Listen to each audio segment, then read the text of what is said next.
Ah, boy love. So dramatic, so emotional, and so on occasion very rapey. While many people enjoy yaoi, its fan base is widely heterosexual females who enjoy it for a variety of reasons. There are quite a few theories out there on why women are so enticed by man-to-man relationship. But the fact that a good yaoi anime can open up the floodgates and create a thirst that will never be quelled. So, if you are in the market of yaoi anime, just to see what it's about or to feed an obsession that has been years in the making, here are some choices to try. Gakuen Heaven. This series doesn't have a lot of romantic action. It is just basically a series full of bishonen boys playfully flirting with each other. However, if you are looking for something cuter and not uncomfortable at times, this is actually a really good pick. Interestingly enough, it has more common dong subtropes, but it lacks the hardcore romance elements.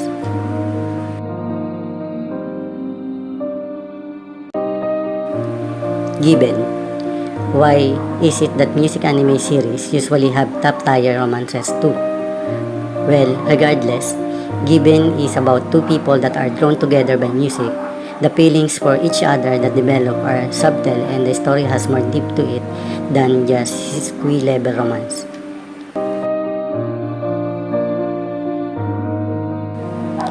Escape Journey. After entering college, Naoto has an unexpected encounter with his boyfriend from high school, Taichi. Taichi had broken up with him for being just sexual gratification, and this event made Naoto angry with him. However, over time, his feelings begins to soften again.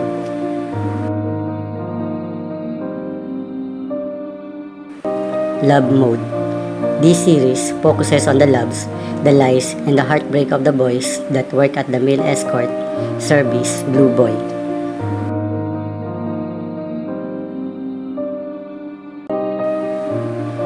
Blue Sky Complex. Narasaki has a powerful need for quiet time due to his large family. Unfortunately, he didn't quite imagine getting it by having his teacher strong-arming him into minding the library.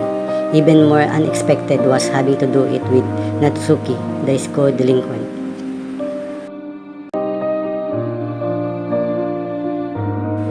Does the flower blossom? Sakurai works for an ad agency. On his way home, he bumps into a young man, drop his magazine he needed for works and ruin it. The young college student Yoichi just happens to have the same one and invites him to his large home that also functions as boarding house. Sakurai is put off by him at first but ends up visiting him house more and more.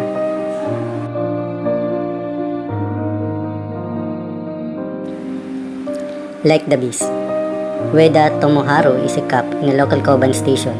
He is quite happy with his boring life until one day, when chasing down an underworld thief, he bumped into local Yakuza member, Gotoda Aki, and he suddenly confessed to. Star-crossed lovers doesn't even begin to describe their relationship.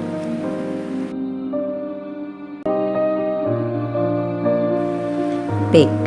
Pick is more famous for its manga than its soba, but it is fun watch anyway. It takes the whole body cop plot to the natural yaoi extreme where two police partners end up in love with each other. They solve crimes and then you get the mushy stuff.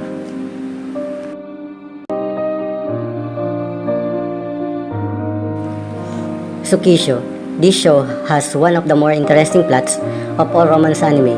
It follows the story of two roommates, both of which have split personalities. When conscious, they are two normal boys, but both of their split personalities are actually in love with each other.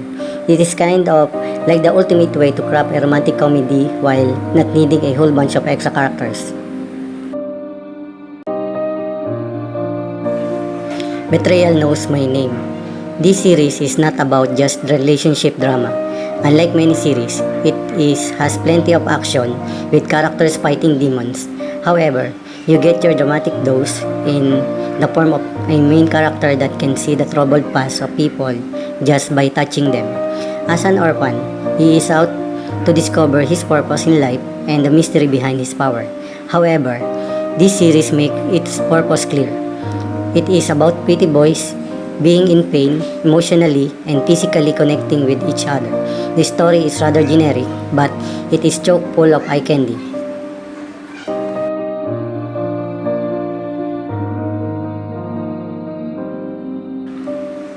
The romantic tales of foreign love affair.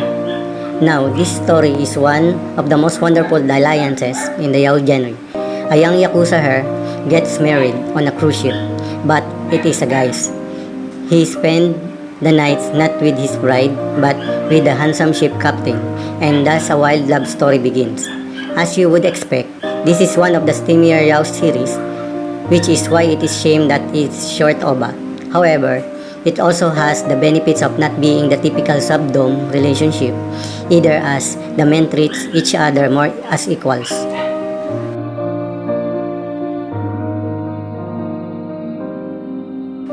Loveless. For a long time, Yaoi fans, Loveless is famous and infamous. It has all those somewhat creepy things those unfamiliar with the genre things all Yaoi sees. The young characters, the coercion, the creepy forced nature of it all, the cat boys. Along with that, it also has a slightly supernatural and dark story about fighting pairs where one attacks and the other receives damage. It's a dark show with a lot of mind games and predatory men, but that just makes it so intriguing.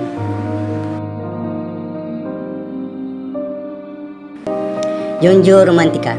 Junjo Romantica is the most popular pure Yaoi series. Throughout its multiple different seasons, Junjo Romantica tells the story of multiple different couples.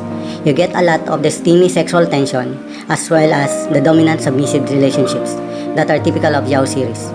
What's best is that it has quite a few couples to keep you occupied so that no singular story becomes stale.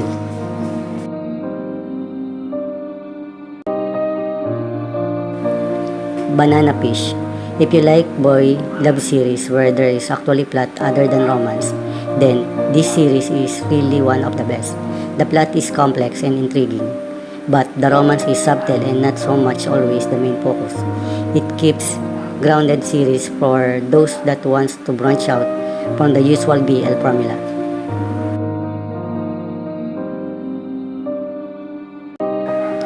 Blue Morning. After his father's death at 10, Kusei inherits his Discord ship. The family's butler, Katsuragi, also takes over tutoring and raising the boy. Over time, Kusei finds himself drawn to the butler but frustrated by the cold distance he keeps between them.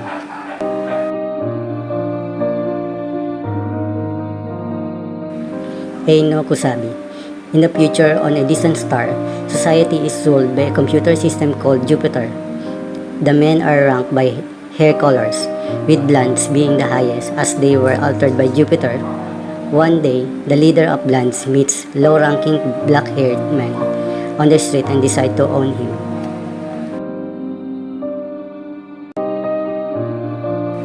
My darling kitten here. Kay moves in with his old friend and lover Me.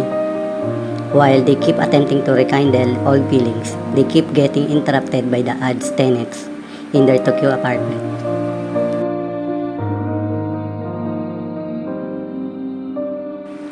Ruta and Kodama. Ruta is delinquent who has a new straight-laced roommate. Soon, Ruta finds himself developing feelings for this Kodama and decides to change his ways. Though Ruta tries, it doesn't go smoothly, but Kodama, unsure of his own feelings, begins to accept him.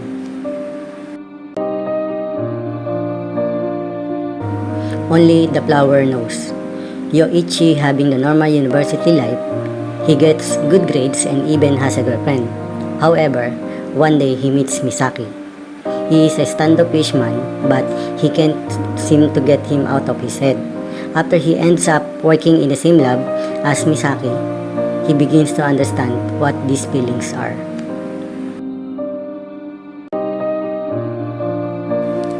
Yuri on Ice. You know it, you love it, and if you haven't seen it yet, you should probably get on that. As an anime about figure skaters, you might expect a yaoi love story, but I remember when it first came out and people couldn't decide if it was going to cross the line or not. It did, and the world went crazy. The animation of the figure skating could use some work, but the sexual tension in Yuri on Ice makes it always worth the watch.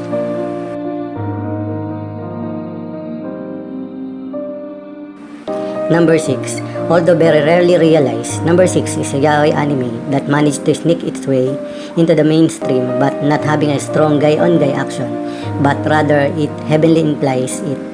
It's often kind of catches normies off guard too, which is fun. Not only that, but it has a superbly complex plot that unravels a world where the elite and the poor are separated in city-states after the world effectively ended. Classism and secret yaoi overtones make for a very fun watch.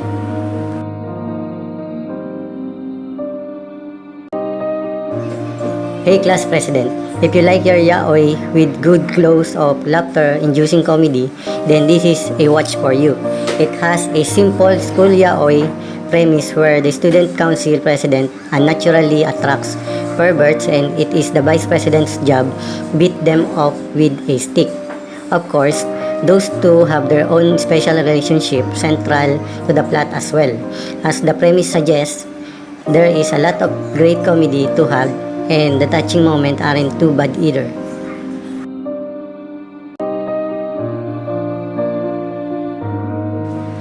Super Lovers. Although one of the newest Yaoi series, Super Lovers still sticks to the old tropes. It follows the elder son of the family taking care of the youngest adopted son that was abused and prefers dogs to people. While this young boy is distrusting, they grew close over the course of one summer. Years later, the younger brother tries to move in with him, but after an accident, his older brother has lost all memories of that summer. Super Lovers is a kind of uncomfortable, at times due to the predatory nature of the older brother and the age of the young adoptive brother. However, there are some sweet moments hidden in there, and of course, there is plenty of painful past to explore.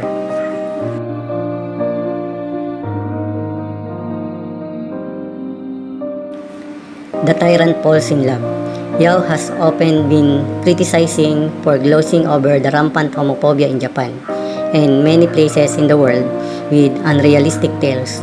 Unfortunately, while the plot of The Tyrant Falls in Love tackles the classic story of falling in love with someone who isn't gay and does touch on homophobia, unfortunately, it still goes the same. Love conquers all. Route of other shows.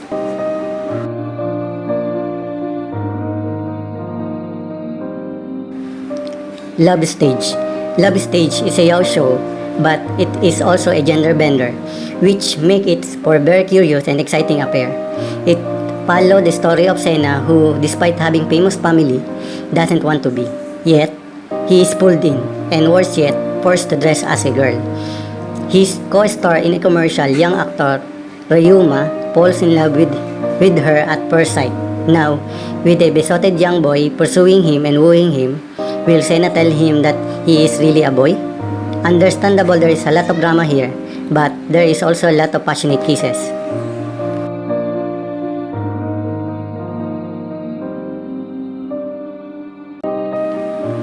Tightrope.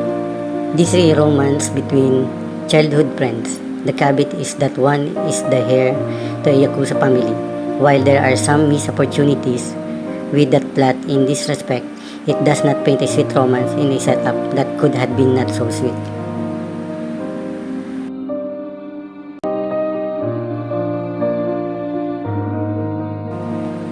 Jokyusei. Jokyusei follows two boys who share a love of music in school and eventually find a love of each other.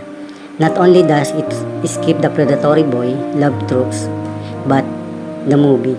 Perhaps because it is a movie, skips a lot of typical and annoying romance tropes as well.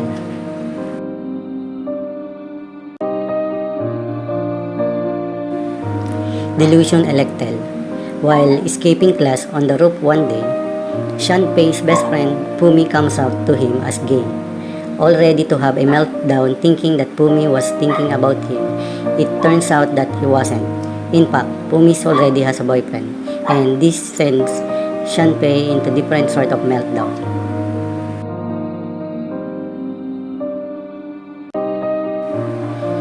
Katekyo Private Teacher.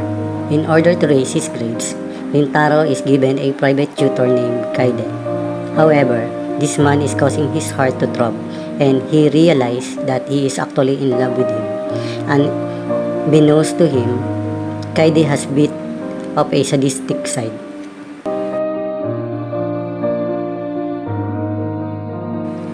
Crimson Spell.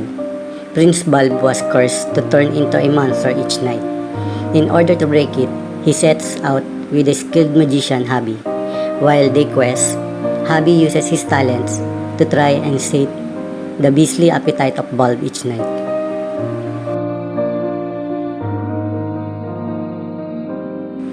I'm home, welcome back. Masaki is an house husband while his husband Hiromo is an office worker. This is the story of their daily life alongside their 2-year-old son Hikari.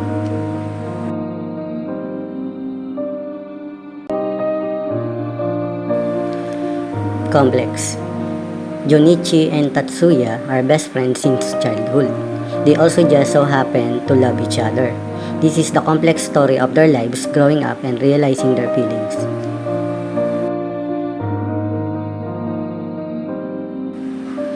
Hitorojime, my hero.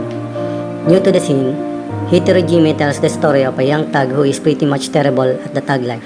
So much so that other bullies use him to run errands. One day, he meets his new teacher that has such fierce reputation for fighting. He is famous in his neighborhood. This teacher protects him and suddenly, the thug, who insists he isn't interested in men, gets pulled into his affairs. This series has the same subdom relationship of other yaoi series, but the way it is set up in the plot makes it feel all shiny and new. Unfortunately, as a shonen ai, you might not get as much payoff in the relationship as you'd like.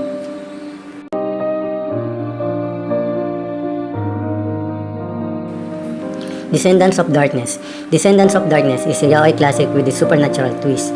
Like aforementioned fake, it is also somewhat of a yaoi body cup plot, except the cups are shikigami pairs that make sure the dead stay dead.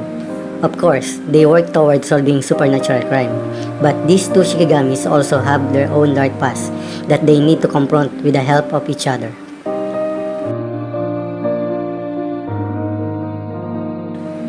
Gravitation. This series is putting on the years, but it is nothing less than a yaoi epic. It tells the torrid love story of a young rising pop idol and a bitter older novelist. This is one of those stories where the older dominant man starts off as a dick and then slowly warm up over time. Of course, that is the source of much of the drama in the show, the dickiness and then impending later jealousy. It's a cute show that also happened to have a pretty decent soundtrack, since as a music show, it kind of has two.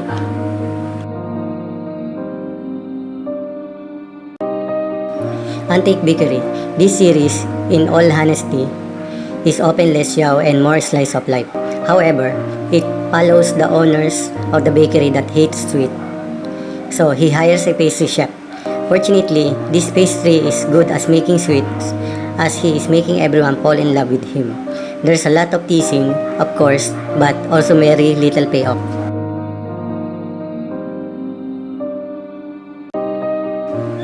Embracing Love.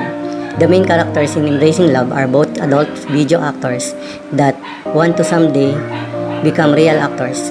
They meet on the audition set for one of those real parts, and while one falls in love, the other denies he is in love. While you would think much of the drama comes from their adult video porno jobs, it actually stems from friends and rivals that show up around them and get in the way of them realizing their true feelings.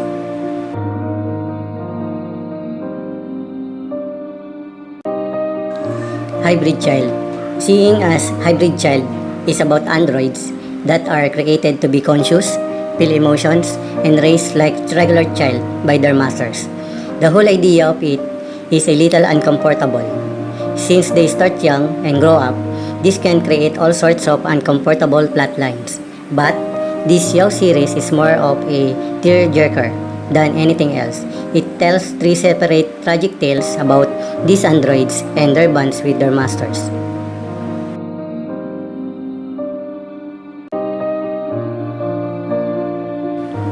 World's First Great Love. This series title gives it some pretty big expectation to fulfill, but it lives up to them.